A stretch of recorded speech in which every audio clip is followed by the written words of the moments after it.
This episode of the MarTech Matrix is brought to you by Blurbs AI, where brands and agencies go to discover the best MarTech vendors and learn their value without the hassle of a sales pitch. It's a place vendors want to be so that they can be discovered. Check it out for yourself at blurbs.ai. Welcome to the MarTech Matrix, the podcast that cogently uncovers the business problems each tech company was built to solve and the brands that use them. Today, Sean speaks with Mike Cantafio, the former director of e-commerce for Brio smokeless fire pits. After the show, head on over to themartechmatrix.com for show notes, contact information, and details on upcoming episodes. Now, get ready to enter the Matrix.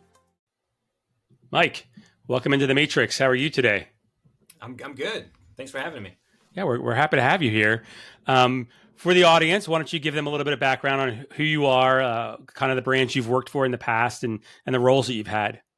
Yeah, so I started off in e-com on the agency side, a small agency. We had, a lot of outdoors clients, from, hunting knives like buck knives to some like dog training courses to RV companies. We had a couple of fashion companies.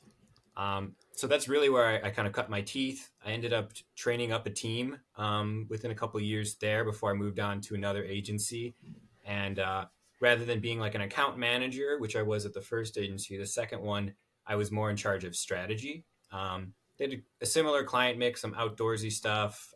We had one client in the insurance industry, some wellness, and, kind of deodorant companies. But I was running their digital strategy across Meta, Pinterest, Google, Bing. And then I came in-house to Brio. So Brio was a client of mine in my first agency. And I came in-house initially just as a paid media specialist, but eventually took over as director of ecom, where I ran the web team and the acquisition team. Okay. There's a lot of varied experiences in terms of the types of products and brands you've worked on. Sounds like you've done a little bit of marketing and e-commerce, so you kind of understand both. So tell us, as being that you were the former, or you are currently a former director of e-commerce at Brio, which is, for those of the listeners that don't know, it's a high-end outdoor brand. They make really beautiful but expensive fire pits, among other accessories. So it's a somewhat considered purchase, right? For a lot of people, they're not $50. What were some of the unique challenges you faced in that role, given the types of products that you were trying to sell? I think the biggest problem that we kind of faced was just reading the market. In particular, like 2020, Brio exploded. As like an account manager, man, that's like the dream. Like, you got like accounts getting like 28 ROAS on like Facebook. You're like, well, I mean, I guess we could trust it because the warehouses are empty right now. So we really it was a very COVID market, and we had a niche product for people who no one's traveling, staying at your house. The brand just exploded, 10x in 2020, and then almost more than doubled again in 2021. And that was all through digital. And, it's traditionally, this isn't like an e-commerce product. It's definitely got a long consideration cycle. It's our AOV is, north of $500. So most Americans, of all the data you can grab, they don't have that lying around. They're going to have to consider it. They're going to have to probably talk with a spouse or a partner. And that's probably the biggest problem we had. Is we had this period where e-com worked really well, and then the market shifted, and we were kind of left holding the bag. It's like, why aren't these channels still, providing? And, that was also the same time as like iOS fallouts and whatnot. But those are our biggest problems, I think. Yeah, you had a lot of excuses that you could lean on.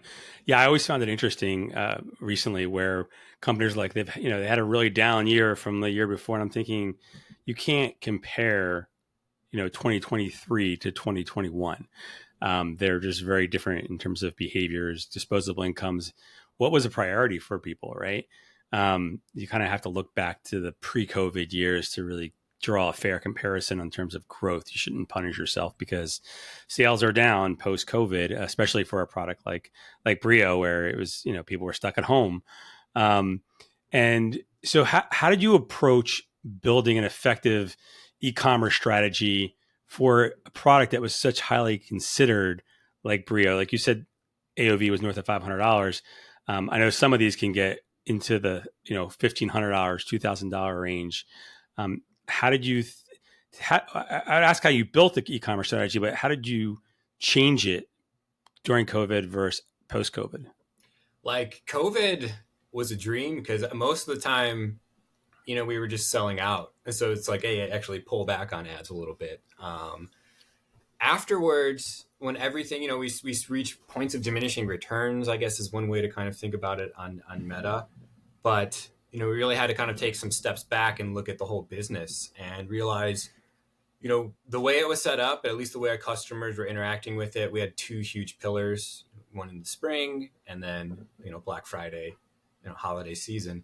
And so the real trick was projections, like, can you use this data? Knowing that COVID, that's the hardest part, right? Because you're like, well, past data I want to use, but probably assume it's not going to work the same.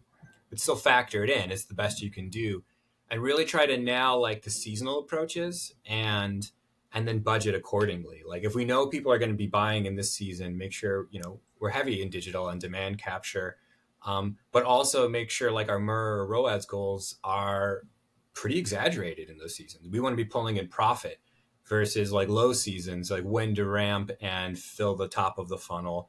And then balancing that out so that we have like a global goal for the year, but then you have to kind of break it down month by month and channel by channel.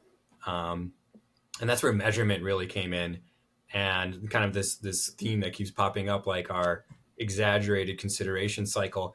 We tried a lot of different measurement partners to try to tease just any knowledge out. It was difficult. Yeah, I bet.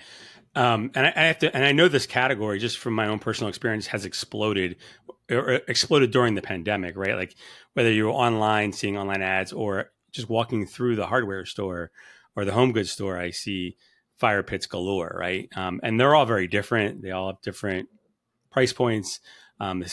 They promote different purposes. But so how do you light a fire under the customers to buy an expensive fire pit online versus, buying them in a store? Did you have to use virtual marshmallows? Yeah, I wish. we that became trickier, as the demand kind of started sliding. So one of like the main tactics we leaned into was CRM and setting up flows and testing out flows and seeing, when do we add the offer? How big does it have to be?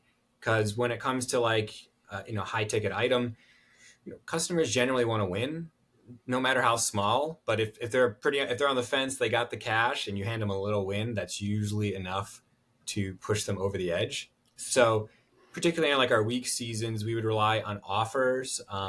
We pushed out an upgrade program, which in my opinion worked pretty well. It was our way of kind of coming at competition. And it gathered a lot of like UGC for us. So the gist of the program was just take a picture of your current fire pit setup, send us like a 1-sentence blurb on why you think Brio would make it better, and we'll send you a 20% off coupon. And we snuck that in to different channels, and it worked. We were getting a lot of people with, like solo stoves who liked it. It was an intro pit because they're good pits. They're smokeless. They generally work. Definitely lower quality product. It's all manufactured in China. The steel is different. The design is different. So that's like our main differentiator. And so I feel like right now a lot of our audience is people who got into smokeless, but now they wanted something just more robust, something that's actually going to last a lifetime. Yeah. So it's interesting. So was that your primary way of explaining to a consumer, a shopper, look, ours costs more, but here's why? Because I mean, that's the hardest part, I think, for a brand in any category that costs more than their competition.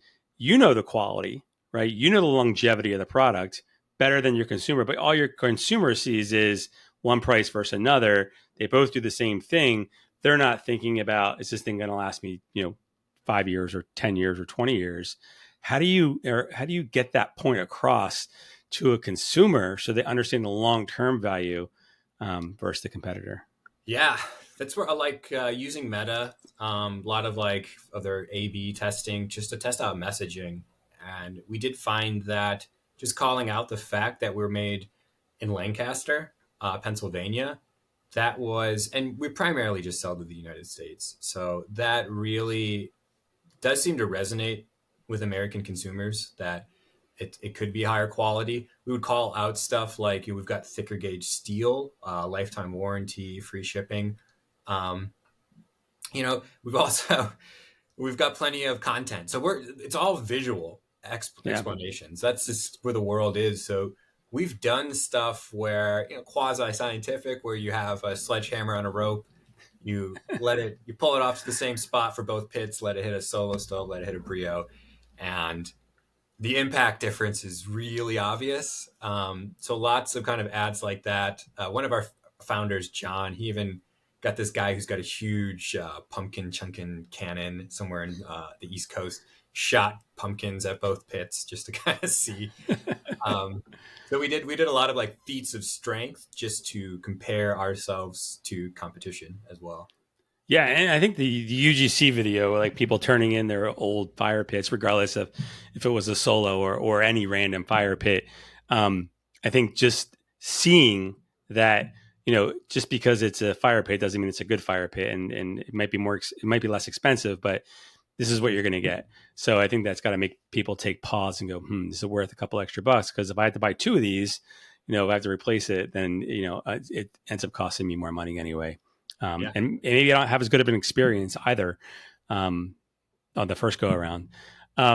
So on the website, I mean, you talk about how things are very visual. Was there a secret sauce to to the website in terms of like, hey, you got somebody there from your marketing channels, you've positioned yourself the right way. What was it about the website that engaged shoppers and pulled them in to learn more and see those visuals? That's been the trickiest. That's been a tricky part. Again, with this like extended consideration cycle, traditional like CRO tricks, I just don't think work for brands like this. Because like odds are, just based on all the data we've collected, it's going to be a 90-day minimum sales cycle. So you're going to have to test everything 3 months at a time and assume the tech stays the same by the time you finally get like some sort of answer that you're looking for. So we ended up partnering with an agency that I worked with in the past called Zainray, and they're just a powerhouse. They design things really well. They're like if you look at Patagonia's site, it's beautiful. They've got a lot of people in the outdoor industry, and their team is really well versed. They've got some like Baymard experts. For people who don't know about the Baymard Institute, it's a super cool institute for e-com. It's just like houses thousands and thousands of test results. And so they've even got like their courses on like what is best practice based on meta-analyses of all these tests. And so Zainray kind of came in with those experts and we user tested. And that's kind of been the secret sauce. Like just listen to the customers. You might not be able to get the granular data on like maybe a sales cycle that's like 15 or 30 days, but you'll at least know what people are looking for, what they're missing. And then we leverage Zainray to then design custom components for our Shopify to kind of then test and push in there. And yeah, the site's been growing since we added them. It's been about a year now. Yeah. It's interesting how much thought you guys put into the website. Because I feel like, maybe this isn't the case, but I feel like when I go to most websites, it's just like pictures on a page, right? And a price and maybe a description and obviously a PDP page, but it doesn't seem like there's that much thought that gets put into the experience. What was the institute? Bainbridge? Baymard? Baymard. Baymard, something Okay. like that. I hadn't heard of that. I'll have to check that out and kind of see what they have to offer. This conversation makes me think of an old TV show called Fahrenheit 451. I don't know if you've seen it, but did you guys ever think about running ads around the show like that, where it aligned with the brand? Yeah. We actually so when we kind of realized that digital was kind of waning, the CMO at the time, myself and our agency, we all got together like, let's try more traditional media. So we partnered with Tatari, and one of our first big wins for them was buying into the show called Yellowstone, which is Yeah, I'm a we're fan. kind of like Yeah, we're we're like smokeless fire pit, but we're also live fire cooking. That's another big differentiator for us. So it's very like cowboy cooking, yeah, and man, that show took off. Recently, kind of in the same vein, I started buying more slots in this channel Grit, and man, did a lot of data polls, cross reference like when these airings happen versus like site traffic according to Shopify. And they were exploding our site traffic, and it was like showing up on like Lonesome Dove, Clint Eastwood movies. And I was like, okay, this yeah. this is huge for us. Aspirational lifestyle type ads, at least content. So that's interesting. Like, did you? There's lots of ways you could use it, right? You can roast marshmallows. You can sit around and stay warm. Like you said, you can cook, and I imagine there's different ways to cook. Whether it's grilling or kettles or rotisserie. Did you have videos on the website? Like, how did you educate and train the customers to use the product in all these different ways? That obviously creates more value, and I would think maybe even create more content that they provide back to you that you can use from a UGC perspective. Yeah. Well, we have a lot of pro team members. One of our earliest pro team members when I was still on the agency side is this guy Derek Wolf. He runs a channel called Over the Fire Cooking. This woman Sarah Glover, Michael Hunter. These are all like chefs. So we do get a lot of content from them. And then our founder, John Miller, he has a channel that he created, and man, he grew it pretty quickly, called The Grill Dog. And it's just a lot of him cooking on different versions of Brio, but then our organic social as well. On the website, this is something that we're kind of struggling with internally, and some of Shopify's like native bundling, it's kind of just wrought with problems when you're pulling from an ERP like NetSuite. Like, I don't know what's happening here, but nothing's working right. But bundles and merchandising on the site, that has turned a corner for us. And so, I'm not there anymore, but in the future, I expect the learnings that we just kind of gathered, it just helps better. The other thing that Zane Ray and I set up was just different filtering for full product grids. I think it'd be valuable for them to do that as well, because just when customers can click through, like, what's live fire cooking? Oh, you have pizza, like just kind of shop on your own. I think you discover the brand a little bit better almost than having like a curated landing page. Yeah. So I imagine that it raises an interesting challenge around measurement and attribution too, right? Because you're using upper funnel, non-clickable media, got a lot of UGC, in some ways influencers. I don't know if you approach it that way, but it's influencer marketing, right? A lot of content. There's a lot of drivers that really push somebody into that purchase. So how did you approach that challenge of like attributing revenue to the right channel and measuring the true impact of the marketing efforts for such a considered purchase when there's so many other touch points? Yeah, that's it's been a bear of a problem, especially since iOS. Like we've tried a bunch of partners. I don't know if I'll name all their names, but we tried an incremental partner, and just based on what we were getting from their systems, everything was like, oh, double down on branded search and like email. It's like, great. That's how you scale for sure. And then there's another platform that we tested out for a little bit. They were more about like marginal ROAS and like points of diminishing returns on your channels, but none of their testing and their strategies seem to align with like how these channels work. Like, for instance, if you want to test out, say, like Mountain CTV, they'd be like, cool, spike the spend in one day to $100,000. I'm like, great. So their systems don't get to learn. And then we'll measure the impact afterwards. And so we eventually parted ways with them. Some MTAs, but they always just heavily weight last touch, Mm-hmm. and they rarely have. If the majority of our customers are falling 90 days plus, like MTAs is just kind of, it gives you something, but not enough. The best partner, at least in my opinion, that we ever worked with was Prescient AI. Oh, Um, interesting.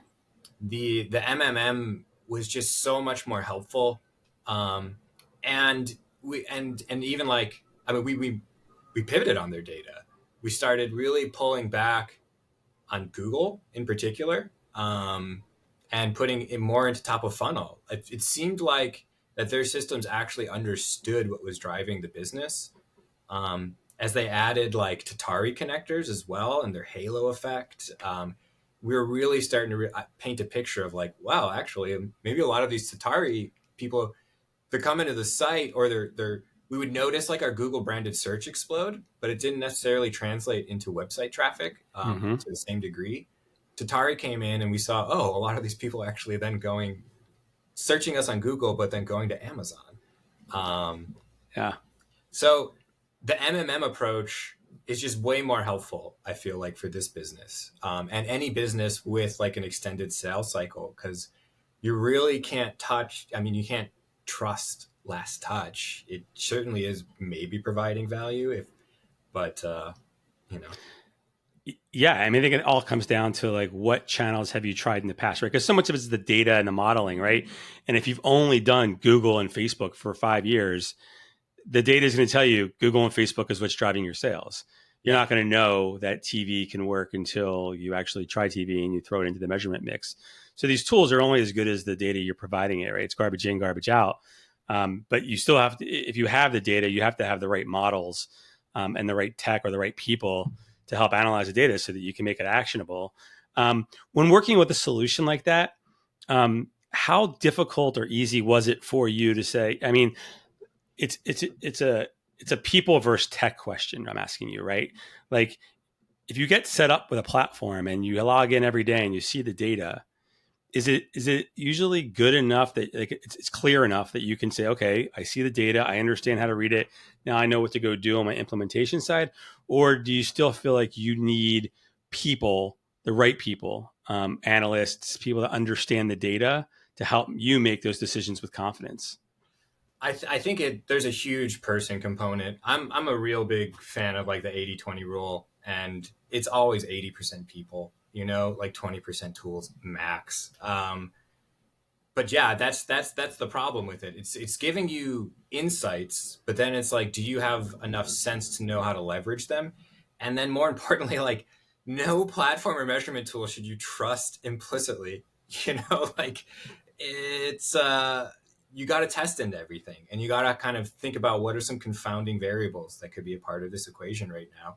How do I control for them, and how do I really test? And so with Prescient AI, is like, it's measuring its modeled ROAS for Meta was way higher than Meta and any other channel. So it's like, okay, let's start differentiating this mix 5% at a time. Look, everything's holding. Let's keep differentiating until something happens. And man, we just kept testing incrementally like that. You could even drill down into the campaign level with them. And you set in like your media buying plans, and then you test against it, and the system just kept getting more accurate. Also, like Mike, the CEO over there, he's just awesome. And, you ask him for a connector, I feel like in 3 months, it's got another connector, and now your business is even that much more clear. Yeah. Yeah, just for the audience, Mike was a guest on the show. I don't know what episode it was. It was in the top first 5 or 10 episodes. So, go back and listen to it. He's a good guy, great product. But Mike, to your point, it doesn't necessarily mean that it's all you need, right? It's the triangulation of, looking at MMM, looking at incrementality, looking at MTA. None of them are perfect, right? Especially MTA, because 40 to 50% of browsers don't have the ability to drop cookies. So you lose that connection, which is why that Facebook data showed up better in Prescient than in Meta, because Meta couldn't track half the conversions or thereabouts. And Prescient did, because that wasn't their model, wasn't to use clicks, right? It brings up an interesting question. Like when you rely, like I think you said early on, you were doing primarily Facebook and Google before you sort of stepped out of that comfort zone, which maybe looking back, you have the same perspective. Intuitively to me, it says probably not the best two channels because they're very bottom funnel focused, especially for a high consideration product. So what did you learn leaning so heavily on those platforms, good and bad? I mean, obviously you expanded your afterward, but what did you learn? It's exactly that. It's their demand capture. And man, goose those as much as you can during a demand season. And as long as your, conversion rates staying solid, just keep the traffic coming. But I kind of did like a dive into Google Trends, looking at the leader in the field is definitely Solo Stove. Its branded search volume totally eclipses the whole smokeless fire pit search volume. And what I ended up noticing was Brio and smokeless fire pits trended exactly together because we were just bidding on that. We weren't actually growing a brand versus Solo Stove changed their game up after COVID. They spend a lot on TV now. They're building a brand and their search volume shows it. And, they're 10x Brio, so they got to be doing something right. Well, I think they're owned by a company that owns multiple brands now, so they probably have all that shared learning, and benefit from the capital, right, of the collective and the infrastructure. Yeah, I listened to their CEO talk, and he talked about that a lot. Like just bringing stuff into your own warehouses, and man, you get up profitability by like 5% on any brand. Wow, Look, you can do so much more, if your cost to develop the product is less, right? I've worked with a company called iBarbecue. I think maybe I don't know if we've talked about this in the past, but they make these grill tables, but they were being made in the US. They were super expensive. When you go into like a retailer, like a Costco, and I know, I imagine you guys have thought about going in there as well. They want big pieces of that revenue. And sometimes if your cost to develop the product is too high, you can't afford to give them what they want. And so then you have to go into overseas markets, whether it's China, Taiwan, Vietnam, Pakistan, and have these products built so that your margins can be bigger so you can give it away to the retailers. And I think consumers don't think about that, right? Consumers just think, oh, it's at Costco, it's cheaper, and I'm getting a deal. And they're not really thinking about the quality of it, or the longevity of it. So it presents a challenge unfortunately, for brands that are committed to making products in the U.S. I firmly believe the Brio product is much better than the Solo product, but how many Solo products can I buy for the same price as a Brio in my lifetime, right? So if I maybe I have to buy 2 or 3 of them instead of one, but maybe the cost is the same. I don't know. I think their design helps cover some of the cost of their product because like the pit alone, if you're just looking at that, that's what most people look at. It's like $200 cheaper, but then you got to get like a base and you got to get, an ashtray, and all of a sudden, oh, it's only like $50 cheaper. So that's clever marketing. That's clever merchandising, Yeah, absolutely. Well, I think it's really thoughtful in terms of not just the design of the product, but the manufacturing of the product and how you can break it apart. It changes the shipping process, especially, when you're bringing it over from overseas, it changes a lot of things. And you mentioned earlier the gauge of the steel. Thinking more about like marketing technology in general, that's the premise of the show.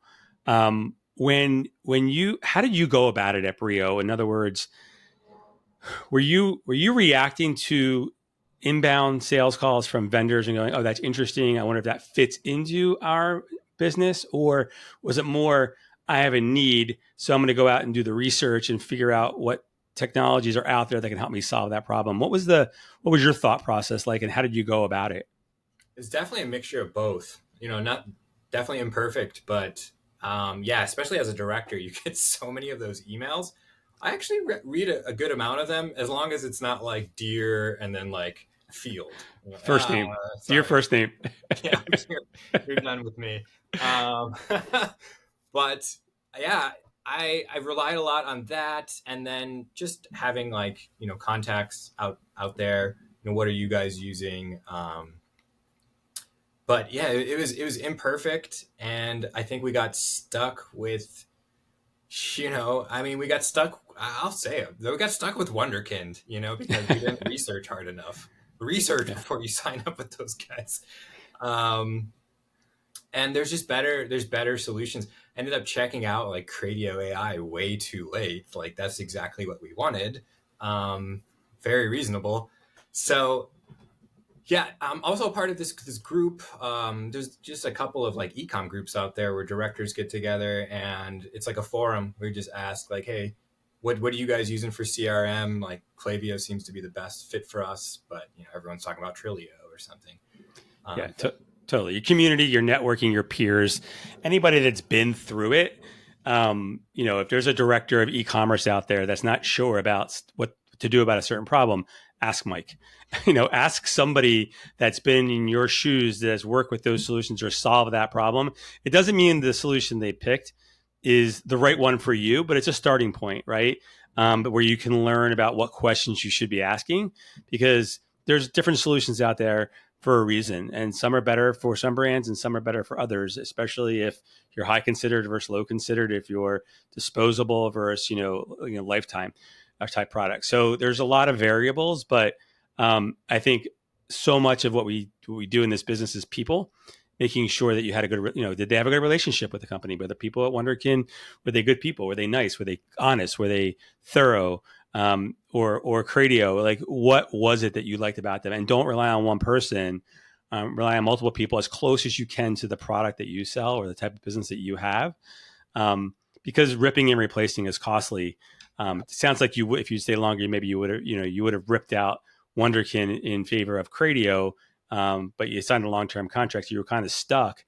Did you have any other experiences where maybe you picked a solution because you heard good things about them, but maybe they just weren't the right fit for you?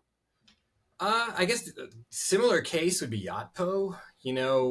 We were headless on Shopify, and then last year we re-platformed natively, which thank goodness. If you're headless on Shopify, I don't know, try BigCommerce. It's probably their APIs are like 400 times faster. So there's that. But we wanted to.